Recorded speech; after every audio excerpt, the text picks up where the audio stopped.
L'homme ridicule de Dostoïevski, il nous enseigne une chose. Il vaut mieux croire à l'impossible que de ne croire en rien. Un but, même irréaliste, il est comme l'étoile du Nord. Il va nous empêcher de nous perdre. Peu importe si le rêve semble inatteignable, il va donner une direction, un sens. S'il y a bien une erreur que tout le monde fait aujourd'hui, c'est qu'ils sont rationnels avec l'espoir. Ici, il ne faut pas être rationnel avec l'espoir, puisque c'est deux choses qui ne peuvent pas aller ensemble. Il faut se lever chaque matin avec une vision et de l'espoir. Sinon, on tombe inévitablement dans la dépression. Dostoïevski, il va nous apprendre ici que la dépression est un manque de foi. C'est finalement un mal de l'esprit. C'est la résultante de la séparation, de l'éradication de la foi au profit de la rationalité. Il faut croire en ses rêves, pas pour les atteindre, mais pour aller dans leur direction.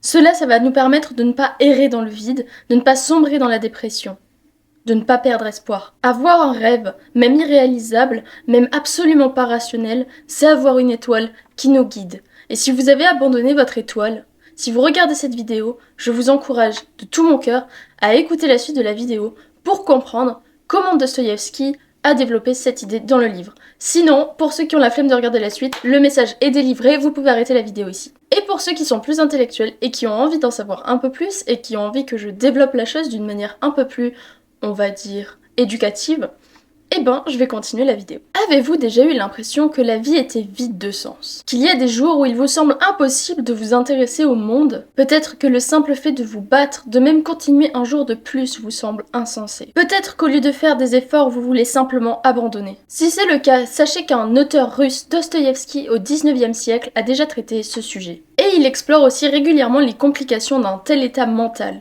d'abandon. Dans son livre Le rêve d'un homme ridicule, il explore comment un tel nihilisme peut être vaincu. On pourrait aussi comparer ça à de la dépression, tout simplement. Je ne vais peut-être pas aller jusqu'à utiliser le terme nihilisme, bien que les deux vont ensemble. Alors attention, pour ceux qui n'ont pas lu le livre et qui voudraient le lire en entier, il y aura des spoilers dans cette vidéo.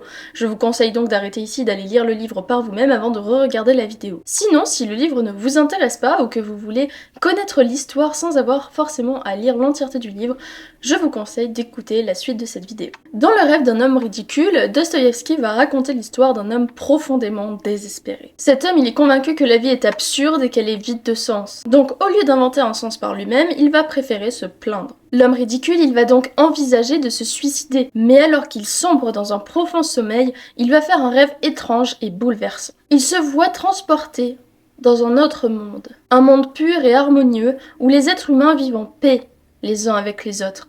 Un véritable paradis sur Terre. Ces humains-là, ils vivent dans l'innocence, ils ne connaissent pas le mensonge ni la corruption. Cependant, au fil du temps, cet homme ridicule, par sa seule présence, va commencer à abîmer ce paradis. Et notamment quand il va leur apprendre à mentir. Ainsi, la jalousie, le mal, la malhonnêteté, le mensonge va se répandre dans ce paradis et en faire l'enfer qu'on connaît sur Terre. Ce rêve-là, il va lui faire comprendre implicitement qu'en réalité, le monde lui-même n'est pas si horrible que cela, mais que les humains et que la corruption qu'il y a en l'homme l'a abîmé. Mais que sans cela, il serait magnifique. À son réveil, il va être transformé par cette révélation et il va décider de changer sa vie. Il va avoir à partir de là une étoile, un but. Il va vouloir réinstaurer ce paradis sur Terre. Un rêve qui est par ailleurs ridicule puisqu'il est impossible. Et pourtant, le fait d'avoir espoir que l'humanité puisse un jour ressembler à celle de son rêve va lui permettre d'avoir le courage de faire les efforts nécessaires pour continuer à vivre. À partir de là, il ne voudra plus se suicider. Dans cette vidéo, vous pouvez vous préparer à comprendre pourquoi la logique seule va vous ruiner, pourquoi et comment on ne peut pas fuir sa propre conscience, et comprendre qu'il y a du noble à vouloir tenter l'impossible. Évidemment, c'est ici seulement mon interprétation, je ne voudrais pas me confronter à des avis qui seraient extrêmement négatifs par rapport à ce que j'ai pu y interpréter. Il me semble en tout cas, connaissant Dostoïevski, que le message ici est évident. Si vous avez compris quelque chose d'autre de l'histoire, c'est tout à fait normal, chacun a sa propre perception des choses. Ici, on est là pour enrichir nos visions respectives. L'une des premières questions que tout le monde se pose, c'est pourquoi ? Nous cherchons des justifications, des raisons rationnelles pour expliquer le chaos de la vie. Cette quête de logique, elle peut être précieuse en mathématiques, en sciences, ou même en médecine. Mais si nous l'appliquons à tout, que nous exigeons de la vie qu'elle se plie à la raison, alors nous risquons d'en perdre l'essence. La rationalité, aussi précieuse soit-elle, est une lame à double tranchant. Elle est claire, mais elle rationne. Elle dissèque, elle ne crée pas. En vérité, elle explique, mais elle appauvrit. C'est cette même raison que Dostoïevski dénonce dans Le rêve d'un homme ridicule. Son protagoniste ne devient pas suicidaire à cause de son malheur, ou à cause d'un événement tragique qui serait arrivé dans sa vie, mais simplement à cause de son besoin trop extrême de faire sens de tout, et d'y donner quelque chose qui soit rationnel. En fait, il ne veut pas trouver de sens qui soit imaginaire, il veut trouver un sens qui soit rationnel, et cela est malheureusement impossible. Il tombe dans le gouffre du désespoir à cause d'un excès de raison. Le protagoniste, il va exiger une raison rationnelle à son existence, et comme il n'en trouve pas, il pense que la mort est préférable. Je précise que Dostoïevski n'est pas contre la raison, et moi non plus. Au contraire, la raison est très importante dans certains secteurs et dans certaines situations. Il fait simplement l'observation ici que de vivre uniquement par la raison n'est pas viable pour l'humain. La logique, c'est un outil qui peut nous aider à atteindre un but, mais ce but-là lui-même ne peut pas naître de la logique. En vérité, si vous faites les choses uniquement parce qu'elles sont rationnelles, vous allez vous priver de 90% de tout ce qu'il y a à vivre sur Terre. Le but, il n'a pas besoin de la logique pour fonctionner, c'est la logique qui a besoin d'un but pour fonctionner. David Hume lui-même, qui pourtant déteste le non-sens, disait que la raison était l'esclave des passions. Dostoïevski nous avertit donc dans ce livre que la vie ne se résume pas à la raison. Chercher à tout comprendre, chercher à disséquer chaque émotion, chercher à comprendre qu'est-ce qui pousse chaque élan du cœur à faire ce qu'il fait. À essayer de valider tout cela par la logique, c'est se condamner à une impasse. C'est s'interdire la beauté, l'amour et l'extase de l'inconnu. S'interdire même l'imaginaire. C'est transformer l'existence en un problème à résoudre plutôt qu'à une toile à peindre. Et inévitablement, l'individu qui est dans cet état d'esprit ne peut que sombrer dans un vide. Un vide qui va le conduire soit à la dépression, soit à un nihilisme désintéressé, total, où finalement il vivra ses jours simplement en attente de ce qu'il pense inévitable, la mort. Et bien qu'elle soit inévitable, est-ce que ça veut dire qu'il ne faut rien faire au jour le jour ? Je ne pense pas. Le bonheur, il ne naît pas de la compréhension, mais de l'acceptation. Ce n'est pas en cherchant une raison de vivre qu'on va en trouver une, c'est en imaginant un sens à celle-ci. C'est en embrassant ce qui échappe au raisonnement pur que l'on peut réellement vivre. Dostoïevski nous supplie donc de ne pas nous laisser enfermer dans cette prison mentale, la prison de la raison pure, qui d'ailleurs à son époque était en plein essor et commençait à prendre énormément de place dans la société. Ce qu'il s'est passé, c'est qu'il a vu cet effet de mode et qu'il avait prédit déjà les implications que cela aurait sur l'humain. Il avait vu jusqu'à quoi ça mènerait et il avait aussi prévu, moralement, les failles qu'il y aurait dans une telle pensée. La raison, la logique, il faut s'en servir, mais quand il faut. Il ne faut pas réduire son entière existence à celle-ci. L'homme ridicule, il est intelligent et logique. Pourtant, il a tort. Comme l'a souligné Jordan Peterson, il existe une fine ligne entre la dépression et le nihilisme. Peut-être que les personnes déprimées sont nihilistes ou peut-être que les nihilistes sont des personnes déprimées. Mais dans tous les cas, il est difficile de distinguer les deux. La conscience, c'est ce mystérieux processus qui nous permet d'être conscients de ce que nous faisons, de ce que nous disons, et qui parfois même vient nous planter un couteau lorsqu'on a mal agi, pour nous faire sentir mal, pour nous faire culpabiliser. Pour les Grecs, la conscience était intimement liée à l'âme. Platon, par exemple, pensait que la conscience était une sorte d'introspection de l'âme, qui permettait à l'individu de se reconnecter à un monde et des idées parfaites, un petit peu au-delà du monde matériel. Saint Augustin, un théologien et philosophe chrétien, lui a introduit l'idée que la conscience était une sorte de réflexion divine qui permettait à l'homme de se connaître lui-même et de s'évaluer moralement. Notamment au travers de la culpabilité qui surgit quand on s'éloigne de la vertu. Immanuel Kant a vu la conscience morale comme une loi intérieure qui guide l'individu vers la vertu. Et la culpabilité, selon Rousseau, émergeait de l'aliénation entre l'individu et la société. Freud, lui, il a proposé que la conscience n'était qu'une petite partie de l'humain et que la majeure partie de notre vie mentale se déroulait dans l'inconscient. De nos jours, la conscience, elle est souvent expérimentée et elle est toujours recherchée. Quant à la culpabilité, elle est maintenant souvent vue comme un mécanisme psychologique évolutif. Dans le rêve de l'homme ridicule, le personnage principal va vivre un profond tourment intérieur. L'effet de la conscience va faire effet sur lui après qu'il ait ignoré une petite fille. Au début du récit, il est plongé dans un état de vide extrême. Son seul objectif est finalement de mettre un terme à sa vie. Donc lorsqu'il va passer devant une petite fille qui va lui demander son aide, il va l'ignorer. Il commence à percevoir la gravité de son acte, à s'en vouloir, à culpabiliser. Il n'avait aucune raison rationnelle de justifier pourquoi il devrait lui venir en aide. Et donc, il ne l'a pas fait. Et pourtant, ce geste apparemment insignifiant réveille en lui une soudaine vague de culpabilité. Et cette culpabilité, elle dépasse toute explication rationnelle. Pourquoi cette culpabilité alors qu'il ne trouve de sens à rien et que logiquement il n'avait aucune raison de s'en préoccuper? C'est cette question qui va le tourmenter. Dostoïevski nous montre ici que cet homme, aussi logique soit-il, n'est pas un être uniquement gouverné par la raison. Ses émotions, ce qui reste de sa conscience humaine, prennent le dessus. Et donc, l'homme tourmenté ne veut plus mourir. Maintenant, il veut comprendre pourquoi il culpabilise, alors que rationnellement, il n'a aucune raison de le faire. Dans cette tourmente, il va finir par s'endormir. Et c'est là qu'il va faire le rêve. Il découvre un monde avant la chute, un monde où l'humanité serait idéale. C'est un monde que Dostoïevski imagine comme exempt de la souffrance, de la malhonnêteté et de tous les vices que l'homme connaît aujourd'hui. Cependant, cette vision paradisiaque ne dure pas, comme je l'ai dit plus tôt, l'homme ridicule va y introduire le mensonge. Cette leçon d'apparence anodine va semer la graine de la corruption. L'introduction du mensonge va peu à peu altérer la pureté des relations humaines. Les habitants de ce monde, autrefois unis, commencent à se méfier les uns des autres.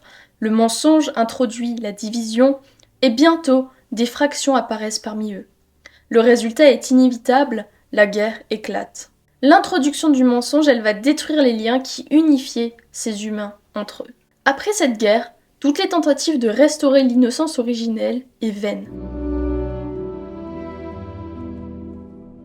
Le réveil de l'homme ridicule marque un tournant décisif dans sa perception du monde, et même dans ses propres actions. Dostoïevski, il rend toujours justice aux deux côtés de l'humain, l'un plus rationnel et l'un beaucoup plus émotionnel.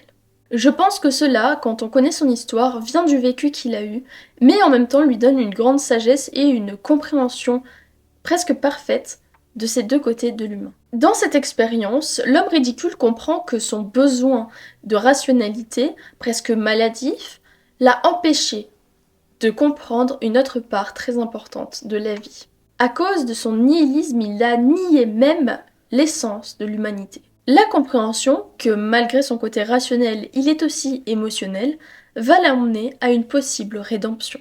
Dostoïevski apporte aussi beaucoup d'importance à la foi. Et que vous ayez la foi en Dieu ou non, cette force-là, elle est commune et elle est importante à l'humain.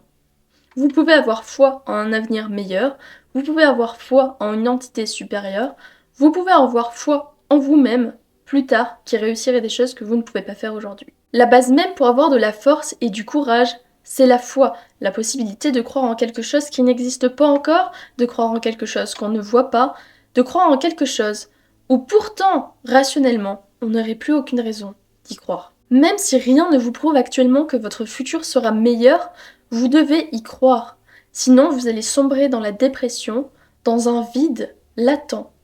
Et vous ne pourrez jamais vous en sortir, puisque vous ne ferez aucune action vous dirigeant vers un futur meilleur, étant donné que vous n'y croyez même pas. Et l'humain, il est capable de croire au point de laisser sa vie entière être influencée. Des moines bouddhistes qui s'immolaient, aux premiers chrétiens qui ont préféré la mort plutôt que de renoncer à leur foi, on voit bien ici que l'humain peut croire au point de surpasser son besoin naturel, instinctif de survivre. Ici, la foi peut dépasser l'instinct de survie. Et à la fin du livre, Dostoïevski décrit justement cet effet de la foi avec une très belle plume. Le protagoniste, en se réveillant, il veut instaurer ce paradis sur Terre. Il veut aider les humains à s'aider les uns les autres, à faire preuve de bonne foi. Dostoïevski va mélanger les enseignements chrétiens avec la possibilité qu'on puisse instaurer réellement ce paradis sur Terre. Et l'homme ridicule, il décide donc d'avancer dans sa vie, avec un but.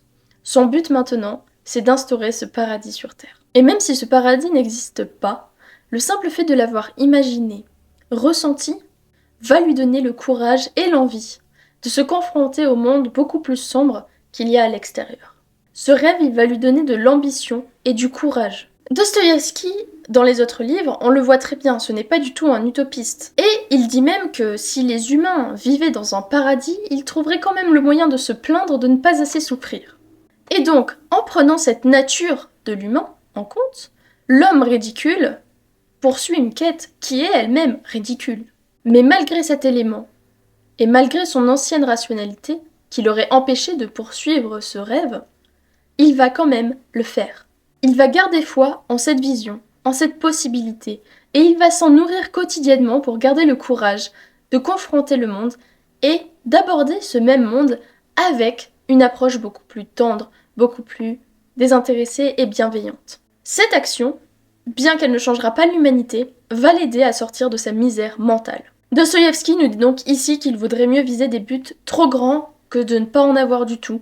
Et même s'ils sont impossibles, s'ils nous rendent heureux et nous donnent de la force et du courage, il vaut mieux avoir foi en eux, plutôt que de les abandonner. Cet abandon par besoin de logique va rendre la vie fade. Un but dans la vie, c'est parfois appelé l'étoile du Nord. C'est cette étoile qui guidait les marins pendant la nuit à la place du soleil. Évidemment, ils ne vont jamais atteindre l'étoile avec leur bateau. Mais l'étoile leur donne la direction. Sa présence, elle empêche les marins de se perdre comme la foi le fait pour nous. Dans ce livre, Dostoïevski nous délivre le message que même si nos buts ne sont pas atteints, ils sont une étoile que l'on doit suivre. Le message est simple, quand il s'agit d'espoir, ne soyez pas rationnel. N'ayez pas peur de ne pas y arriver, n'ayez pas peur de placer la barre trop haute. Le but n'est pas d'y arriver, mais d'avoir de l'espoir chaque matin. De vivre sa vie avec enthousiasme. Quand vous sortez dehors, même si c'est pas le cas, imaginez-vous que les personnes, les humains dehors, sont de votre côté et qu'ils sont bienveillants et gentils. Voyez comme votre attitude va changer lorsque vous allez sortir. Votre manière de parler, votre manière d'agir, votre manière d'être va changer. Et leurs réactions vont aussi changer. Le monde ne sera peut-être pas meilleur, mais votre perception de celui-ci le sera. Et ainsi, vous pourrez avoir une vie qui sera beaucoup plus satisfaisante. Je précise pour ceux que ça intéresse que j'ai une formation sur comment écrire un livre. Ça peut aider tous les écrivains entre débutants et intermédiaires. Et ça peut vraiment vous faire gagner énormément de temps. Donc si ça vous intéresse, le lien est en description ou même dans ma bio. Et vous pouvez venir me contacter directement par mail si vous n'arrivez pas à vous connecter, à trouver comment faire. Et je vous renverrai directement vers le lien pour la formation. Vous pouvez aussi me demander un petit peu plus de détails si vous êtes curieux de savoir comment ça fonctionne, un petit peu de quoi je parle, etc. Et si ça peut être approprié pour vous. Si c'est simplement pour me contacter rapidement ou pour une collaboration, vous pouvez me contacter par mail ou sur Instagram, je vous répondrai avec plaisir. Il y a d'autres artistes dont je vous montrerai les dessins s'ils veulent bien les partager. Ils ont fait des dessins de moi, des dessins de petits personnages, des choses qui sont vraiment magnifiques en fait finalement. Et j'adore leur interprétation, leurs dessins, leur création. Donc si jamais vous êtes artiste, faites-vous plaisir. Et puis je vais peut-être aussi collaborer avec des musiciens dans les prochaines vidéos pour faire des bandes sonores. Donc si jamais vous êtes artiste, que vous êtes en stage, en études, que vous voulez vous entraîner, que vous voulez participer, c'est avec plaisir, vous pouvez me contacter sur Instagram ou par mail et on pourra collaborer ensemble. Sur ce, je vous souhaite tout le meilleur et on se retrouve dans une prochaine vidéo. Ciao!